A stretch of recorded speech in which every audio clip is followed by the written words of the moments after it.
Okay, ladies and gentlemen, let us attempt this question, which will assist us to understand how we can arrive at a decision after making our computations. All right, so it's just a continuation of the receivables discourse. Customers are currently taking 3 months credit. We are considering offering a discount of 4% for payment within 1 month. So the current credit period is 3 months.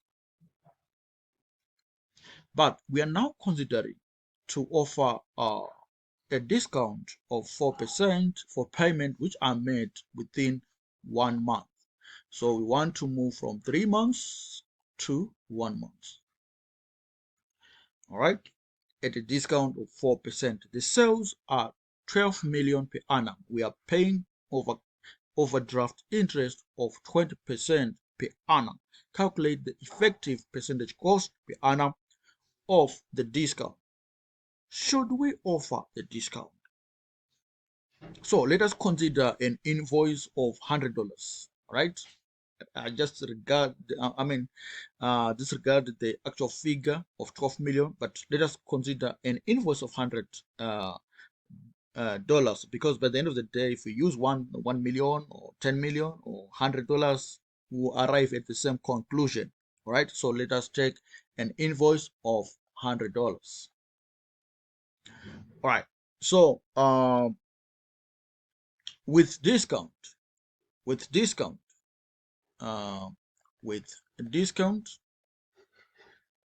in 1 month, okay, we'll receive how much? We'll receive $96 because we have offered a discount of 4%. Remember, 4% of $100 is $4, right? So if we give a 4% discount to our customers who pay within 1 month, we are not going to receive the full $100, but an amount less the discount, so that's $96. But without discount,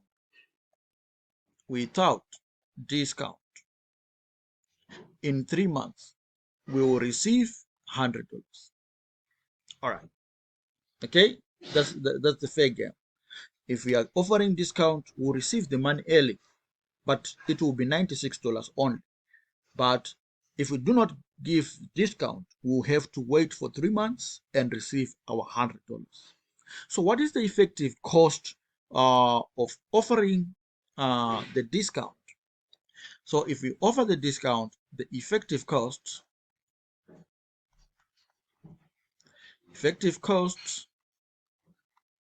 will be, let us start with the ordinary cost of 4/96 multiplied by 100%. This will lead us to 4.1667, okay, which is the cost over 2 months, because we are receiving 1 month earlier, but this will be a cost in 2 months. Those other 2 months will be enduring this cost for receiving money early. All right, so it's a cost over 2 months. All right, now if it is a cost over 2 months, it means that the effective cost will become, remember that formula, the formula we are talking about is that one that says 1 plus big R is equal to 1 plus small r, okay, small r to the power 365 over number of days earlier. Remember that formula, okay? But in this case, the information we have been given is in months, it's not in days. So if it is in months, then we need to use like and like, okay? Instead of putting 365 days in a year, we are going to put 12 months in a year, right? And our P should be then rated in months as well, not days. All right, so our formula now for the effective cost then becomes is equal to our 1.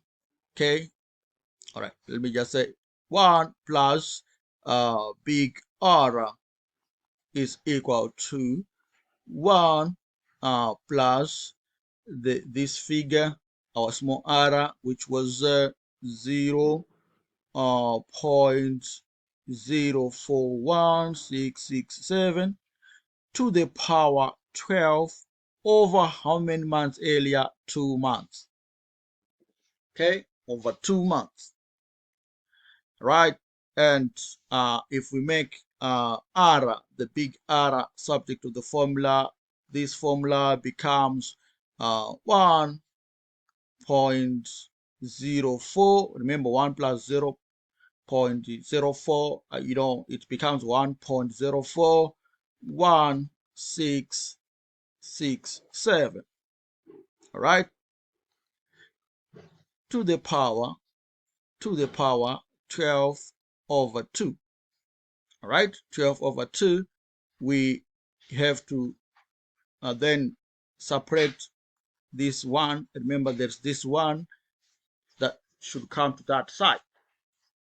So after you punch these figures in your calculator, we then have to get 0.2775, which is equal to 27.75%. Now, after you do this computation, you then have to ask yourself, what's the sense of these figures? What are they telling? Are they telling any story? Yes, they're telling some story. Okay, if the effective percentage cost is larger than the discount, as in this case, remember, larger than the overdraft interest rate.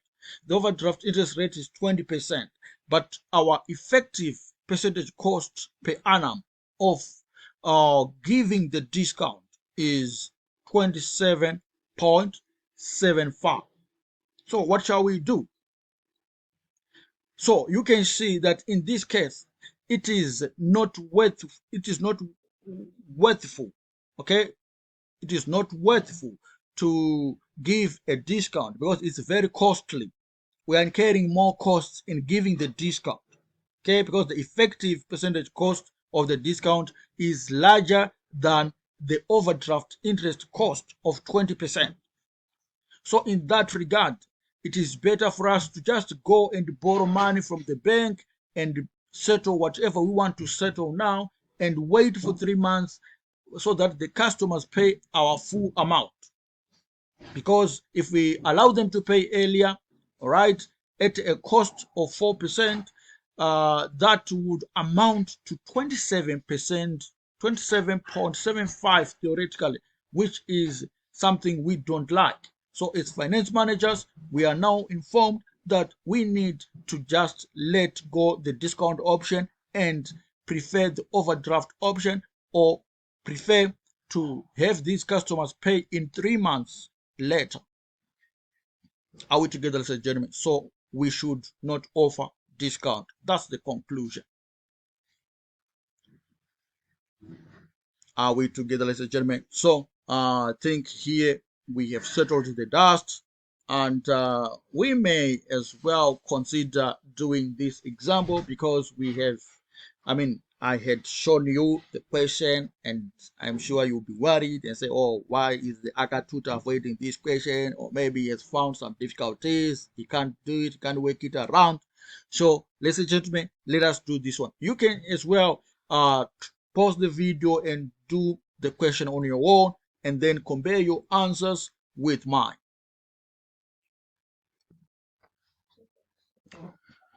Okay, we are having this question here, ladies and gentlemen. Greencroft Limited has sales of 60 million for the previous year. Receivables at the year end were 8 million.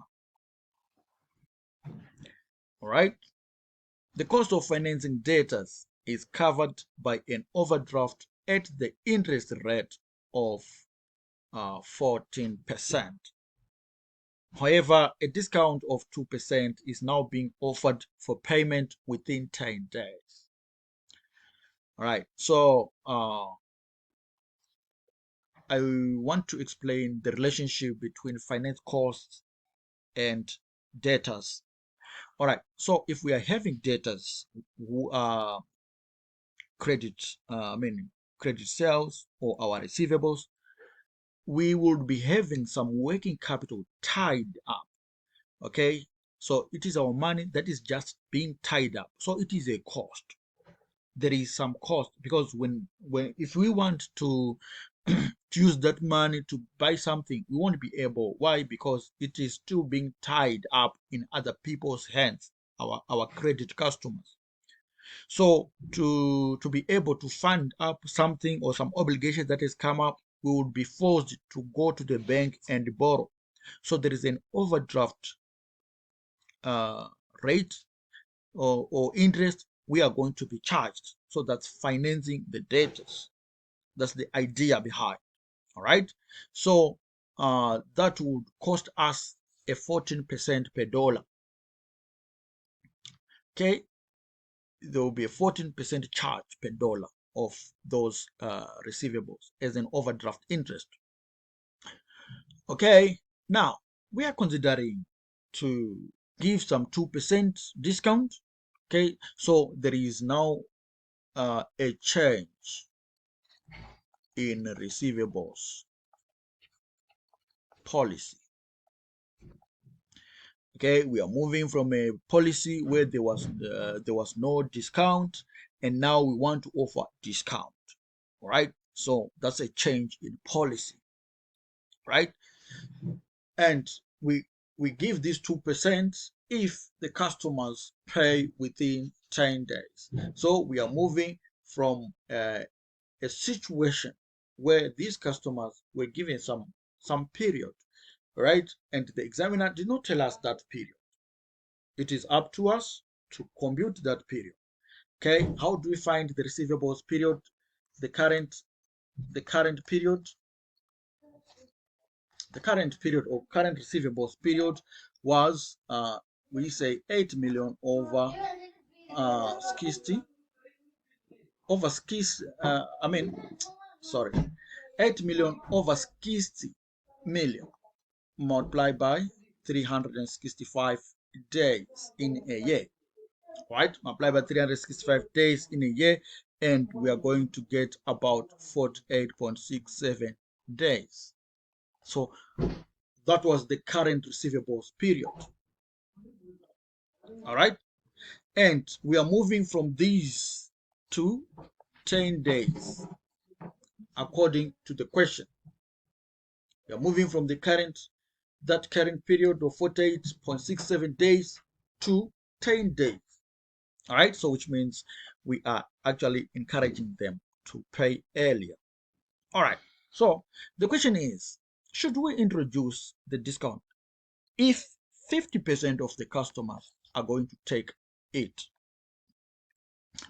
All right, so we then have to evaluate the finance costs, okay, for the current setup and for the proposed setup. So let's start with the current policy. The current policy and the proposed policy. We need to be organized. So the finance costs in current policy, we are having receivables. Our receivables are 8 million. Okay, 8 million. Let me put a dollar sign there. 8 million. And the overdraft charge, if we meet some obligation in that period, we will be charged 14% per dollar. So this gives us some finance cost of 1.12 million. All right. At least we are going somewhere.